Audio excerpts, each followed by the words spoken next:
Hi friends, welcome to Appoos kitchen. എല്ലാവർക്കും സുഖമല്ലേ? എൻ്റെ കഴിഞ്ഞ വ്ളോഗ് നിങ്ങളെല്ലാവരും കണ്ടതിൽ ഒത്തിരി സന്തോഷമുണ്ട്. അപ്പോൾ ഇന്ന് രാവിലെ തന്നെ നമ്മുടെ മാസിയും വണ്ടിയൊക്കെ വൃത്തിയാക്കുന്ന തിരക്കിലാണ്.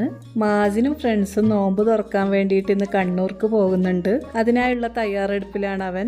നോമ്പൊക്കെ എടുത്ത് ജോലി ചെയ്യുന്നതിനാൽ മാസിൻ കുറച്ച് ക്ഷീണത്തിലാണ് കേട്ടോ. എനിക്കിന്ന് സ്കൂട്ടി സർവീസിന് കൊണ്ടുപോകേണ്ട ദിവസമാണ്. സ്കൂട്ടി വാങ്ങിച്ചിട്ടുള്ള ഫസ്റ്റ് സർവീസാണിത്. ഒന്നുകിൽ 1000 കിലോമീറ്റർ പൂർത്തിയാകണം, അല്ലെങ്കിൽ 1 മാസമാവണം. അങ്ങനെയാണ് ഇതിൻ്റെ കണക്കെന്ന് പറയുന്നു. അപ്പോൾ നമ്മൾ ഈ സ്കൂട്ടിയും കൊണ്ട് രാമപുരത്തേക്കാണ് പോകുന്നത്. അവിടെയാണ് സർവീസ് സെൻറ്റർ. ഞാൻ തനിച്ചായിരുന്നു കേട്ടോ പോയത്. അവിടെ എത്തുമ്പോഴേക്കും രാവിലത്തെ തിരക്കൊക്കെ തുടങ്ങുന്നതേ ഉണ്ടായിരുന്നുള്ളൂ. അതുകൊണ്ട് തന്നെ പെട്ടെന്ന് തന്നെ അവർ റെഡിയാക്കി തരാമെന്ന് പറഞ്ഞിട്ടുണ്ട്. ഞാനവിടെ വെയിറ്റ് ചെയ്തിരിക്കാമെന്ന് കരുതുമ്പോഴേക്കും ഹസ്ബൻഡ് പിക്ക് ചെയ്യാൻ വന്നിട്ടുണ്ടായിരുന്നു. അപ്പോൾ ഞങ്ങൾ ഏതായാലും വയലപ്ര പാർക്കിലേക്ക് പോകാമെന്ന് കരുതി. രാമപുരത്തിന് അടുത്തായിട്ടാണ് കേട്ടോ ഈ വയലപ്ര ഫ്ലോട്ടിംഗ് പാർക്ക് വരുന്നത്. ഏതായാലും കുറച്ച് നേരം അവിടെ പോയിട്ടൊന്ന് കറങ്ങി വരാമെന്നൊക്കെ കരുതി ഞങ്ങൾ അവിടെ ചെന്ന് ടിക്കറ്റൊക്കെ എടുത്ത് അകത്തേക്ക് കയറിയിട്ടുണ്ട്. കായലിൻ്റെ പ്രഭാത കാഴ്ച മനോഹരമായിരുന്നു. നോമ്പൊക്കെ ആയതുകൊണ്ടായിരിക്കും അധികം ആൾക്കാരൊന്നും വന്നു തുടങ്ങിയിട്ടുമില്ല. അതുകൊണ്ട് പ്രകൃതിയുടെ പശ്ചാത്തല സംഗീതം നന്നായി ആസ്വദിക്കാൻ കഴിഞ്ഞു കേട്ടോ. ഈ പാർക്ക് നിർമ്മിച്ചിരിക്കുന്നത് കായലിന് മുകളിലായിട്ട് ഒരു ഫ്ലോട്ടിംഗ് പാർക്ക് പോലെയാണ്. അപ്പോൾ ഇവിടെ നമുക്ക് പാർട്ടി നടത്തണമെങ്കിൽ അതിന് വേണ്ടിയിട്ടുള്ള ബോട്ട് സൗകര്യമുണ്ട്. പിന്നെ കയാക്കിങ്, പെഡലിങ്, എല്ലാ തരത്തിലുള്ള ബോട്ടിങ്ങും നമുക്ക് ആസ്വദിക്കാൻ പറ്റും. അപ്പോൾ ഞങ്ങൾ കുറച്ച് നേരം ഇവിടെ ഇങ്ങനെ നടക്കുമ്പോഴേക്കും സർവീസ് സെൻറ്ററിൽ നിന്ന് വിളി വന്നു കേട്ടോ. നമ്മളോട് ചെല്ലാൻ വേണ്ടി പറഞ്ഞിട്ടുണ്ട്.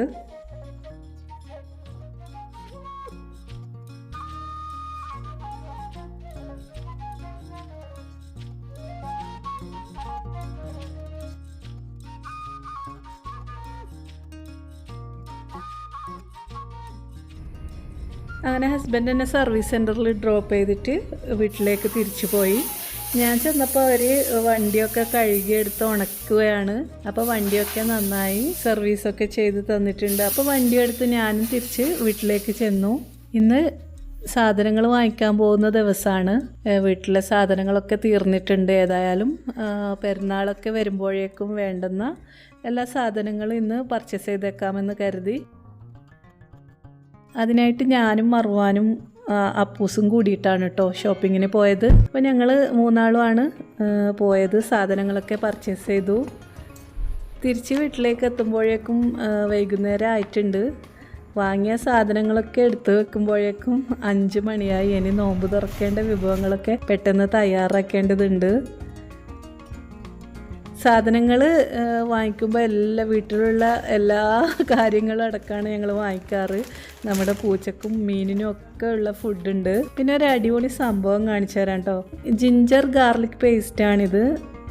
ആദ്യമായിട്ടാണ് കേട്ടോ ഞാനിങ്ങനത്തെ ഒരു സാധനം മാർക്കറ്റിൽ അവൈലബിൾ ആയിട്ട് കാണുന്നത്. ഇപ്പം നോമ്പൊക്കെ ആയതുകൊണ്ട് ജോലികളൊക്കെ എളുപ്പം തീർക്കാൻ സഹായിക്കുന്നുള്ള കാര്യം കൊണ്ട് തന്നെ ഞാനിത് വാങ്ങിച്ചിട്ടുണ്ട്. ഞാൻ ഈ വോയിസ് ഓവർ ചെയ്യുന്നത് ഇത് വാങ്ങിച്ച് കുറച്ച് ദിവസം കഴിഞ്ഞിട്ടാണ് കേട്ടോ. അപ്പോഴേക്കും ഞാനിതിൻ്റെ ഒരു ക്വാർട്ടർ ഉപയോഗിച്ച് കഴിഞ്ഞിട്ടുണ്ട്. അതുകൊണ്ട് ഞാൻ നിങ്ങൾക്ക് ഇതിൻ്റെ എക്സ്പീരിയൻസ് എന്താണെന്ന് കൂടി പറഞ്ഞുതരാം.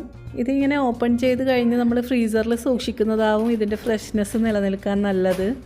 കുഴപ്പമില്ല കേട്ടോ, നല്ലത് തന്നെയാണ്. നമുക്ക് നമ്മുടെ ധാരാളം സമയം നമുക്ക് ലാഭിക്കാൻ പറ്റും. നമ്മൾ ഈ സാധാരണ വെളുത്തുള്ളിയും ഇഞ്ചിയൊക്കെ തൊലി കളഞ്ഞെടുത്ത് ചതച്ചിട്ടൊക്കെ ചേർക്കുന്ന ആ സമയം നമുക്ക് ലാഭിക്കാം. ഇതിന് ഈ പാക്കറ്റിന് 80 രൂപയാണ് ഇതിൻ്റെ MRP. അന്ന് അവിടെ വിഷുവിൻ്റെ ഓഫർ അങ്ങനെ എന്തോ ആയതുകൊണ്ട് തന്നെ 54 രൂപക്കാണ് ഇത് കിട്ടിയത്.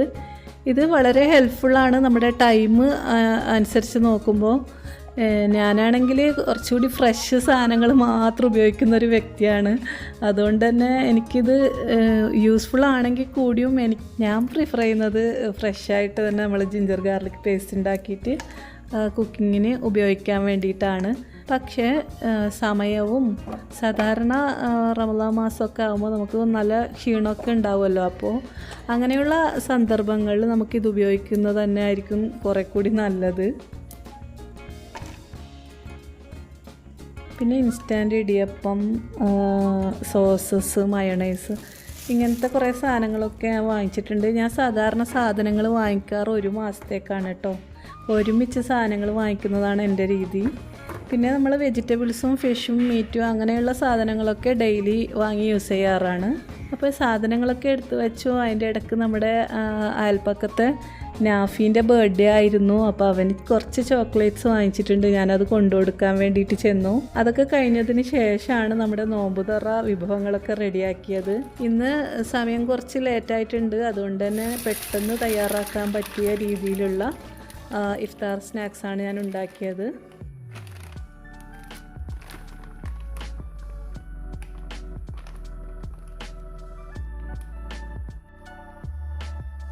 സാധനങ്ങൾ വാങ്ങിക്കുന്ന കൂട്ടത്തിൽ ഞാൻ ഇവർക്ക് സ്നാക്സ് തയ്യാറാക്കാൻ വേണ്ടിയിട്ടുള്ള കുറച്ച് ഫ്രോസൺ ഐറ്റംസ് വാങ്ങിച്ചിട്ടുണ്ടായിരുന്നു. ഇന്ന് ഇവർക്ക് ബർഗറാണ് ഉണ്ടാക്കി കൊടുക്കുന്നത്. അതിനായിട്ട് ഫ്രഞ്ച് ഫ്രൈസ് ആദ്യം തന്നെ ഫ്രൈ ചെയ്ത് വെച്ചു. പിന്നെ കുറച്ച് ബർഗർ പാറ്റീസും ഫ്രൈ ചെയ്ത് വെച്ചിട്ടുണ്ട്.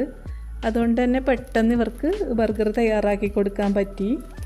കുറച്ച് ക്യാബേജ് മാത്രമാണ് ഇതിൽ ചേർക്കുന്ന വെജി എന്ന് പറയാം.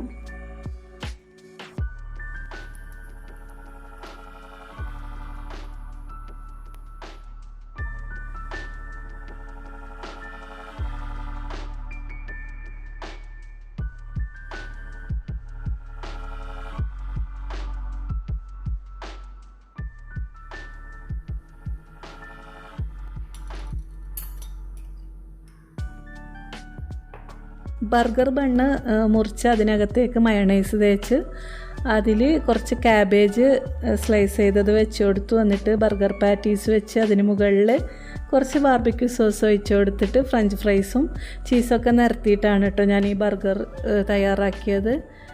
മക്കൾക്ക് നോമ്പ് തുറക്കുമ്പോൾ ഇങ്ങനത്തെയുള്ള കാര്യങ്ങളാണ് കേട്ടോ കുറേ കൂടി ഇഷ്ടം. അപ്പോൾ ഞാനിത് പെട്ടെന്ന് റെഡിയാക്കാൻ വേണ്ടിയിട്ട് ഇന്നെല്ലാം ഫ്രോസൺ ഐറ്റംസ് വാങ്ങിച്ചു എന്നേ ഉള്ളൂ.